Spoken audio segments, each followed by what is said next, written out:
Hi, I'm Steve, and welcome to Sights Less Seen, where I visit those maybe not so well-known places you may not find in the normal tourist guide.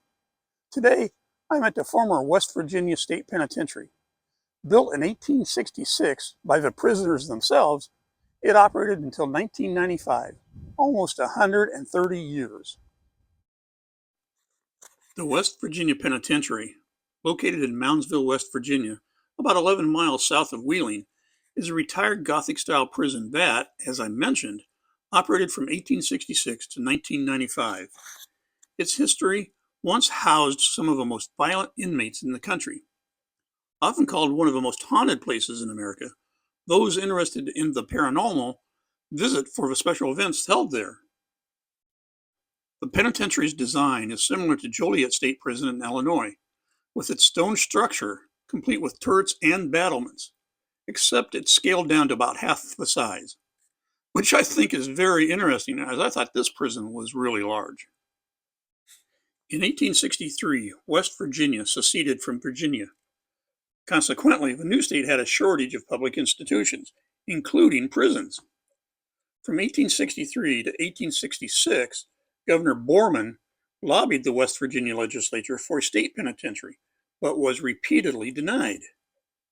The legislature at first directed him to send the prisoners to other prisons out of the state, and then they directed him to use existing county jails. After 9 inmates escaped in 1865, the local press took up the cause, and the legislature finally took action. In 1866, the state legislature approved a purchase of land in Moundsville for the purpose of constructing a state prison. 10 acres were bought just outside of the city limits. Now, Moundsville proved to be an attractive site, as it was only about 11 miles south of Wheeling, which at the time was the state capital. The state built a temporary wooden prison nearby that summer and began work on the permanent structure. Its Gothic Revival architecture, quote, exhibited great strength and conveyed to the mind a cheerless blank, indicative of the misery which awaits the unhappy being who enters within its walls, unquote. The first building constructed on the site was the North Wagon Gate, which you'll visit on the tour. The state used prison labor during the construction process, and work continued on this first phase until 1876. When completed, the total cost of the building was $363,000, which is about $10.6 million today.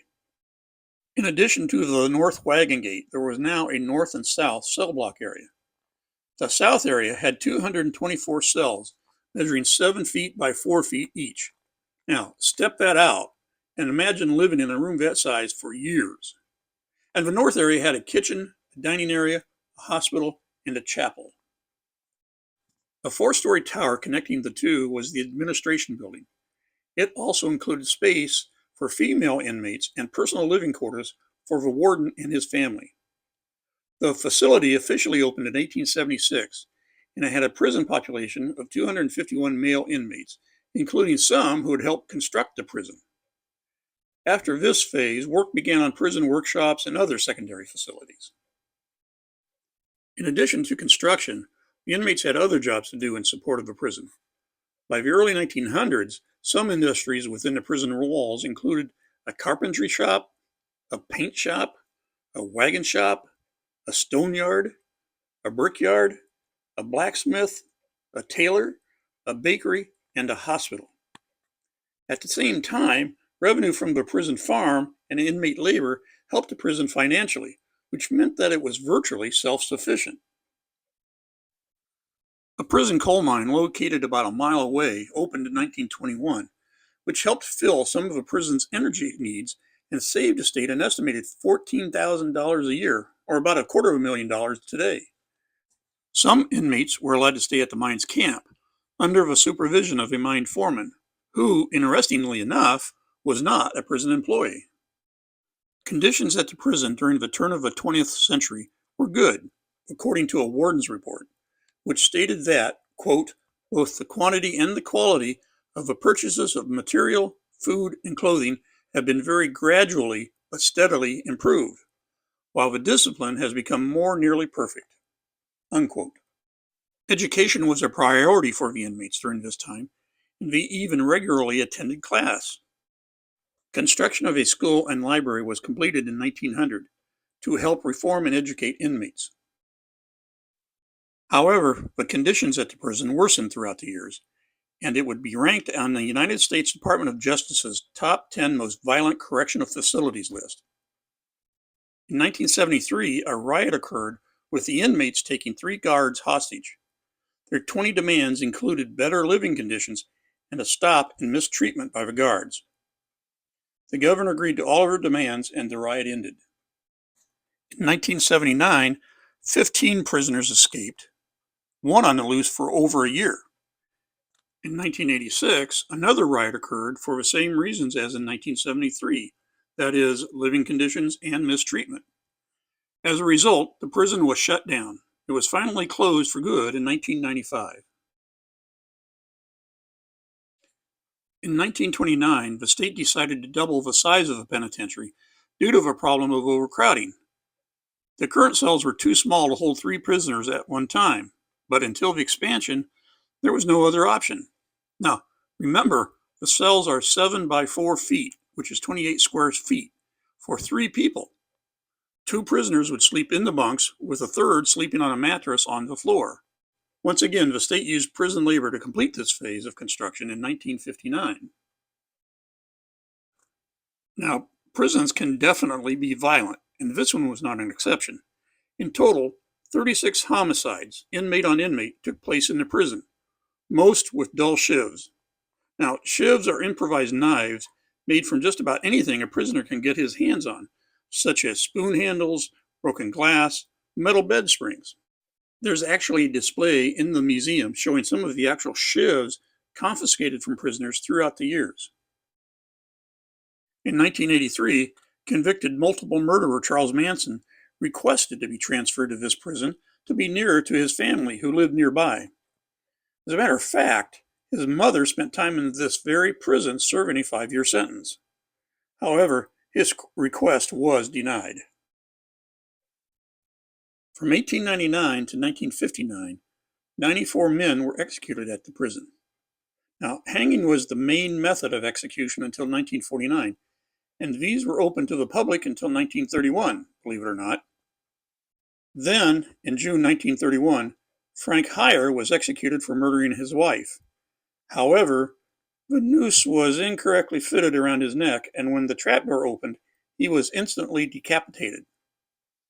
After that little fiasco, attendance at hangings was by invitation only, and you had to really be somebody to get an invitation.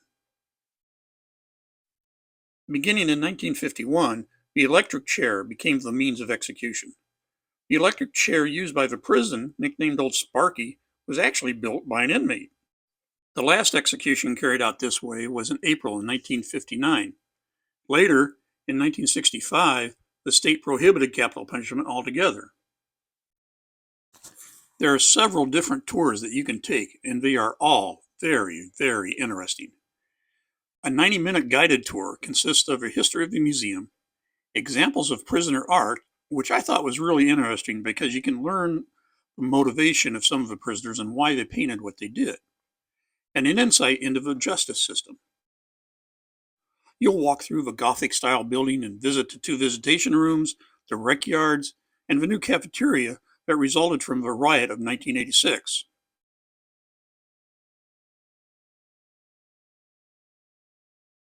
It also includes a walk through the cell blocks and the Alamo, a cluster of cells which once housed the most dangerous and violent inmates.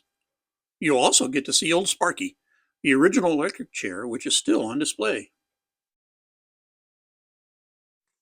A non-guided tour where you can roam at your own pace is provided on Mondays during the summer, and will let you visit areas not on the guided tour. They include the Sugar Shack. Originally meant as a rec room, it became one of the more violent and infamous locations in the prison, with instances of gambling, fighting, and raping. You'll also visit the boiler room, the psych ward, the north and south rec yards, the north and south cell blocks, the visitation area, and the kitchen and cafeteria. There are 2 other events that might be of interest to you also. The first is the public ghost hunt. You get to tour the prison with a guide for a 90-minute guided tour, and then you can roam the halls on your own to find ghosts of long dead inmates. The second is a private paranormal investigation. Visit the prison overnight, search for paranormal activities, or just experience the penitentiary in the dark. Before or after any of these tours, you should go through the museum.